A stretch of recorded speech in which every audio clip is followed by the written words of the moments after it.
नमस्कार, सत साहिब। वास्तविक मूल ज्ञान क्या है, इस विषय को उजागर करना, यह आज का हमारा विषय रहेगा। इस वास्तविक मूल ज्ञान के उजागर हुए बिना किसी भी मानव प्राणी का आत्म कल्याण संभव नहीं है, क्योंकि यह आत्म कल्याण का जो मार्ग है, यह एक विश्वास का मार्ग है। चलो, इस मार्ग में किसी को किसी पर विश्वास हो जाता है, लेकिन उस पर ठहर पाना बड़ा ही कठिन काम है। जब हम ठहर ही नहीं पाएंगे तो उस क्षेत्र में हमारी पात्रता नहीं रहती। जब हम पात्र ही नहीं होंगे तो हमें किसी भी प्रकार की उपलब्धि हासिल नहीं हो सकती। यह एक सिद्धांत है और हर क्षेत्र में लागू है, चाहे आध्यात्मिक क्षेत्र हो, चाहे भौतिक क्षेत्र हो। वर्तमान का समय भक्ति का काल है, यानी मोक्ष प्राप्ति करने का यह प्राइम समय है। लेकिन वास्तविक मूल ज्ञान के अभाव में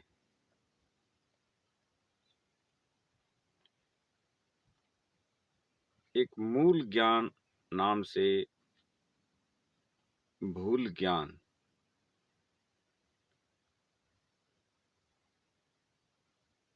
ने काफी समय से बेर पसार लिया। यह पूर्णतया काल का जाल है। इस काल के जाल के चपेट में मानव समाज का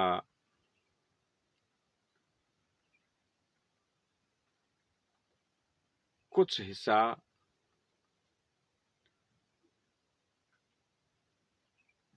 इतना भ्रमित हुआ है और इतना भ्रमित हुआ है कि कुछ परिवार और भक्त आत्माएं अपना तन मन धन सब कुछ दांव पर लगा दिया, लेकिन उनको कुछ भी हासिल नहीं हुआ।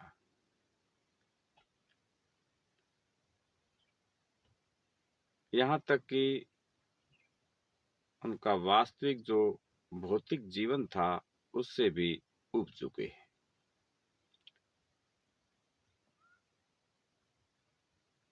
वो हर तरफ से हताश हो चुके हैं। यह आज के हालात है।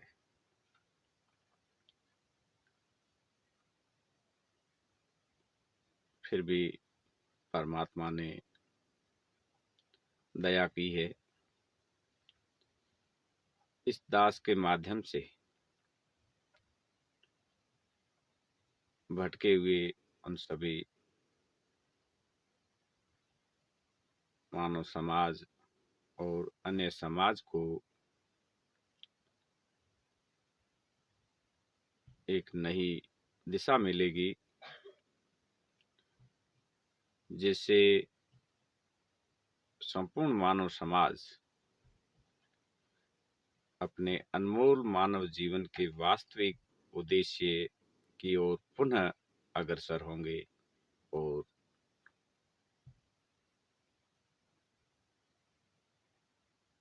अपने उद्देश्य की प्राप्ति करने में सफल भी होंगे। संक्षेप में हमारा आध्यात्मिक परिचय है। ये दास जोगजीत का दास अर्थात कागभूषण वाली आत्मा,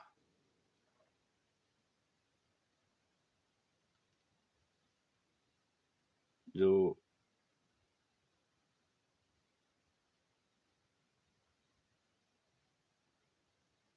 अनंत युगों के बाद जोगजीत रूप में परमात्मा कबीर साहेब की पूर्ण दया और उनके द्वारा बख्शीश भक्ति के फलस्वरूप आज यह मानव चोला प्राप्त है और आप सभी के बीच में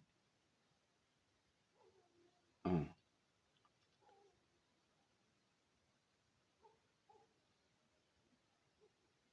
यह संपूर्ण मानव समाज के लिए परमात्मा कबीर साहब की भक्ति का एक चमत्कारिक जीता जागता प्रमाण हूँ।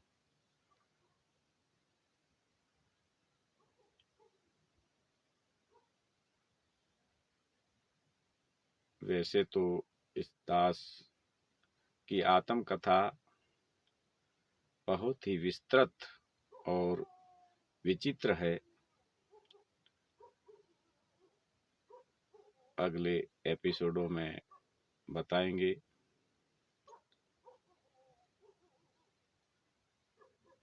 लेकिन यहाँ बस इतना ही बताकर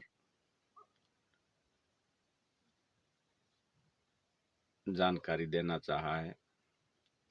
इस दास के पास में जोगजीत रूप में परमात्मा कबीर साहिब का सार शब्द है। इस सार शब्द से ही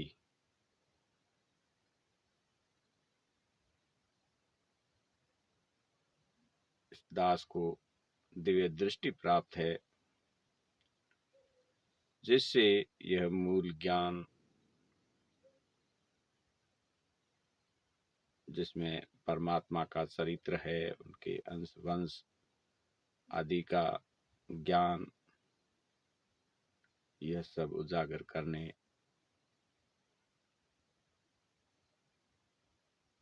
के लिए ये दास को परमात्मा ने निमित्त बनाया है। और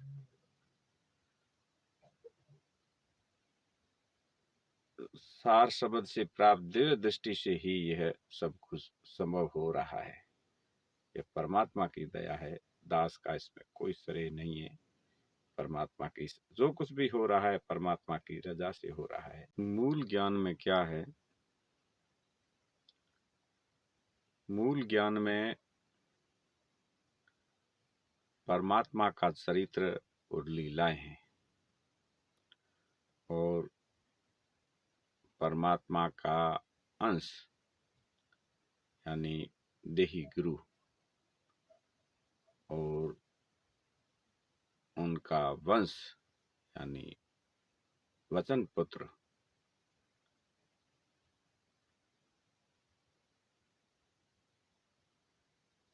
इनकी जानकारी और वास्तविक पहचान इस मूल ज्ञान में बताई गई है।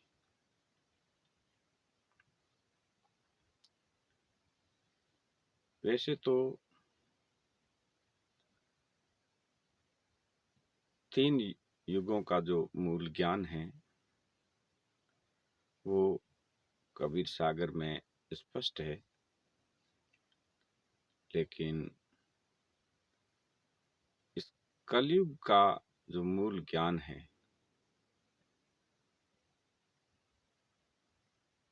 वो कबीर साहब ने धर्मदास जी को तो बता दिया था। वो मूल ज्ञान क्या था कि तेरा वंश चले रजधानी, वंश चूड़ामणि प्रगटे ज्ञानी, तिनकी देह छाया नहीं होई, सर्व पृथ्वी प्रमाणिक हुई। यह वो मूल ज्ञान था। यह मूल ज्ञान ज्यों का त्यों परमात्मा कबीर साहब ने धर्मदास जी को बताकर धर्मदास जी को प्रतिज्ञा दिला दी कि धर्मदास तोहे लाख दुहाई, मूल ज्ञान कहीं बाहर न जाई,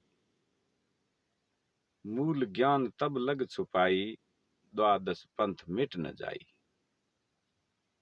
यह धर्मदास जी को प्रतिज्ञा दिला दी। प्रतिज्ञा क्यों दिलाई? क्योंकि परमात्मा से काल ने जो समय मांगा था, वो समय ये समय नहीं था। ये समय वो 5505 वर्ष कलयुग बीत जाने के बाद का समय है। इसलिए वो इस समय, ये 5505 समय आने से पहले धर्मदास जी को ये मूल ज्ञान कोड वर्डों में लिखवा तो दिया और धर्मदास जी को सब कुछ बता दिया, और लेकिन उनको प्रतिज्ञा दिला दी कि यह मूल ज्ञान उजागर मत करना। अगर यह मूल ज्ञान उजागर हो गया तो परमात्मा ने कहा कि ये जीवों के उद्धार करने का जो हमारा मिशन है, ये सब फेल हो जाएगा। इसलिए कबीर साहब ने धर्मदास जी को प्रतिज्ञा दिला दी। अब यह मूल ज्ञान परमात्मा ने अपनी प्यारी आत्मा धर्मदास जी को ज्यों का त्यों बता दिया और प्रतिज्ञा भी दिला दी।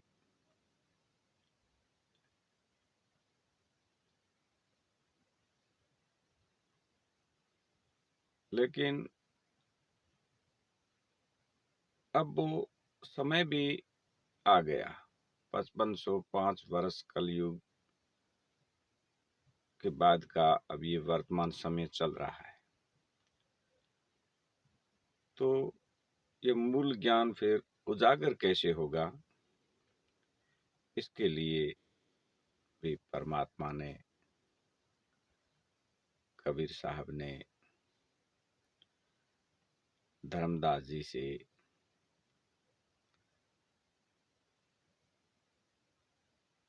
कोड वर्डों में लिखवा दिया।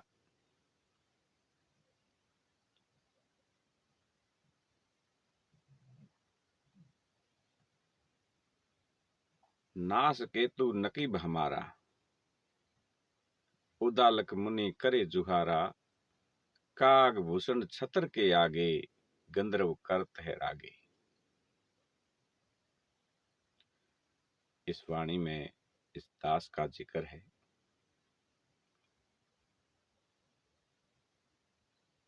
इस रहस्य को उजागर करने के लिए परमात्मा ने इस दास पर मेहर की है। तो ये दास जो भी बता रहा है वैसे नहीं बता रहा है, कि परमात्मा द्वारा यह पूर्व से ही एक नियोजित सुनियोजित योजना है। उस योजना के तहत ही यह सब कार्य हो रहा है। इस वास्तविक मूल ज्ञान के संबंध में और भी अमरवाणियां हैं, जो अलग अलग संत महात्माओं ने अपनी अपनी शैली और क्षेत्रीय भाषाओं तथा अलग अलग समय पर लिखी है। लेकिन सभी में ज्ञान एक ही है, रहस्य वो एक ही छुपा हुआ है, जो कबीर साहब ने धर्मदास जी को मूल ज्ञान बताया है।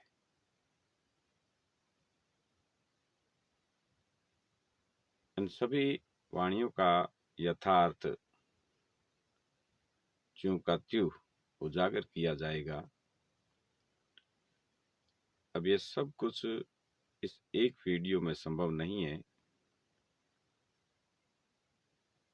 इस वीडियो के और भी पार्ट बनेंगे, सब पार्टों में ये पूरा मूल ज्ञान है ज्यों का त्यों उजागर किया जाएगा। अब यहाँ यह नहीं समझें कि मूल ज्ञान तो कबीर साहब ने धर्मदास जी को बताया था, और प्रतिज्ञा दिला दी थी, तो फिर अन्य संतों ने मूल ज्ञान को अपनी अमर वाणियों में कैसे लिख दिया। तो यहाँ स्पष्ट करना चाहता हूँ कि ये वाणियां उन्हीं संत महात्माओं ने लिखी है जिनको परमात्मा कबीर साहब मिले हैं,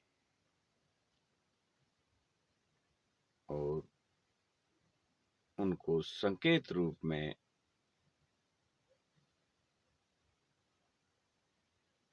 इस समय के लिए एफिडेविट यानी वाणियां गवाह बन सके, इसलिए उनको केवल संकेत रूप में लिखाया गया है। बस इतना ही कार्य उन संत महात्माओं ने इस समय तक उस मूल ज्ञान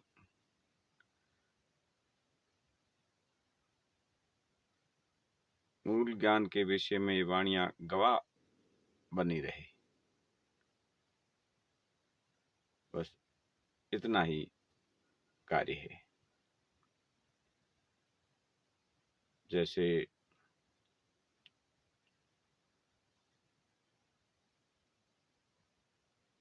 ऐसे अनेक वाणियां हैं, लेकिन कुछ वाणियां यहाँ बता देता हूँ।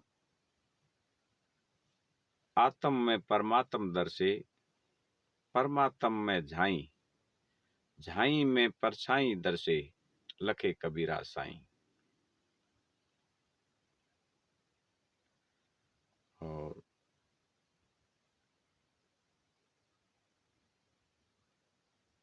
एक गुरु ग्रंथ साहिब जी का अंग 723 आन 78 जान 97 और भी उड़सी मर्द का चेला।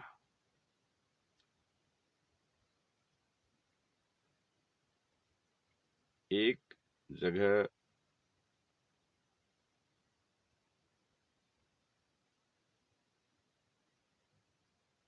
राजस्थान के लोक देवता बाबा रामसा पीर के मुखारविंद से उच्चारित वाणी रामदेव जी की 24 प्रमाण पुस्तक में लिखित है।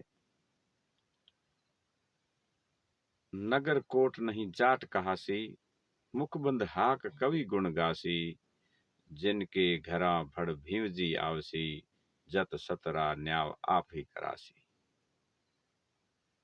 ये सब वाणियां इस मूल ज्ञान को बता रही है। यह मूल ज्ञान के अंतर्गत ही है। इनमें सब वही बताया गया है जो कबीर साहब ने धर्मदास जी को मूल ज्ञान बताया था। तो इन सब वाणियों का आगे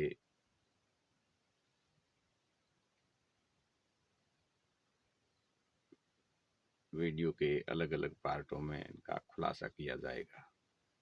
अब वीडियो ये बहुत लंबा हो जाएगा।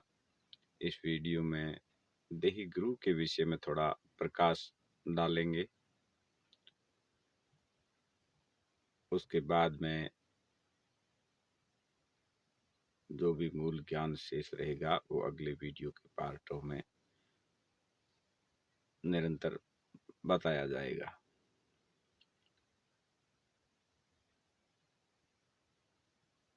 तो देही गुरु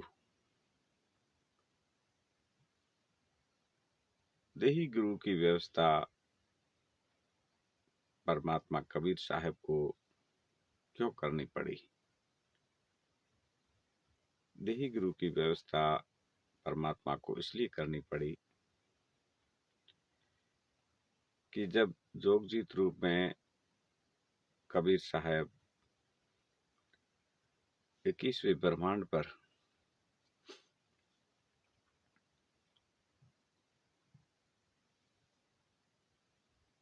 काल ब्रह्म को काल ब्रह्म से भेंट हुई थी, तब काल ने परमात्मा को वचनबद्ध किया था कि हे परमात्मा, आप इस तेज पुंज वाले शरीर यानी इस नूरी तत्व के रूप में आप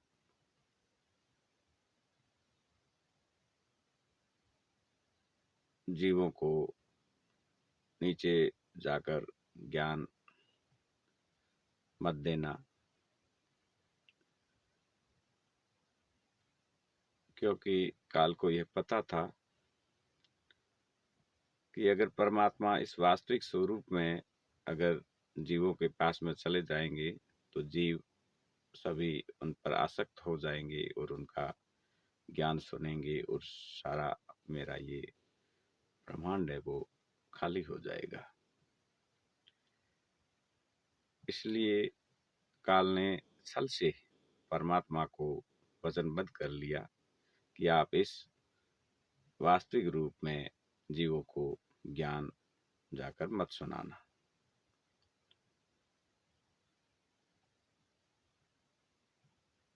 इसलिए परमात्मा को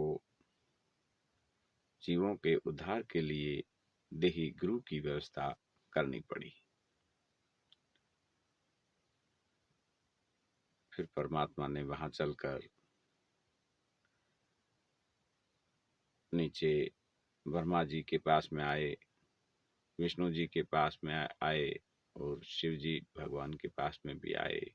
इन सब भगवानों को नाम दीक्षा दी और शिव जी भगवान को गुरुपद दिया। यही यही शिव भगवान वाली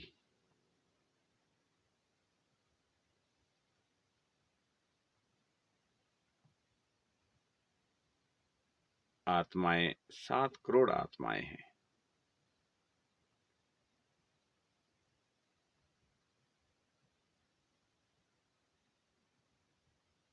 यह परमात्मा का अंश है, लेकिन ये जब भी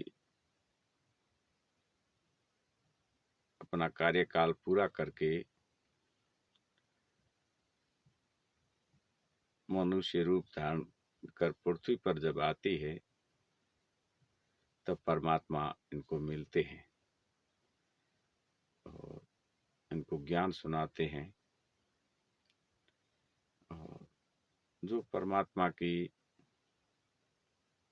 परमात्मा को समझ लेते हैं या परमात्मा के ज्ञान को स्वीकार कर लेते हैं और परमात्मा के अनुसार जो अधिकारी बन जाती है आत्मा, उनको फिर देही गुरु के रूप में स्थापित करते हैं।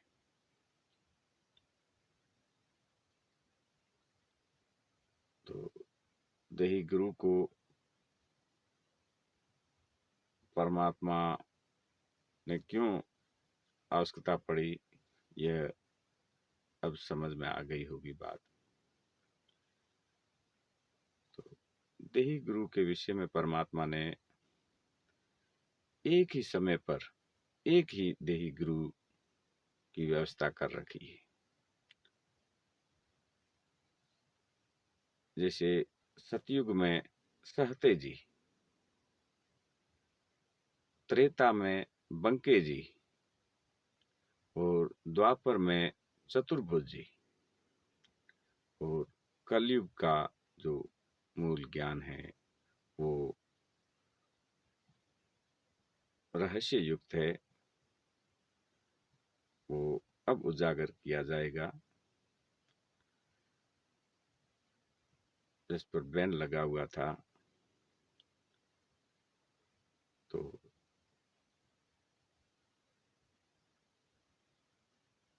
ये कलयुग का जो मूल ज्ञान रहस्य युक्त है, इसको अगले एपिसोड में लगभग खुलासा कर दिया जाएगा। अब ये वीडियो बहुत बड़ा हो जाएगा, इसलिए आज इस वीडियो में बस इतना ही, और अगले एपिसोड का इंतज़ार करें। बहुत ही जल्द उस एपिसोड को अपलोड कर दिया जाएगा। तब तक के लिए नमस्कार, सत साहिब।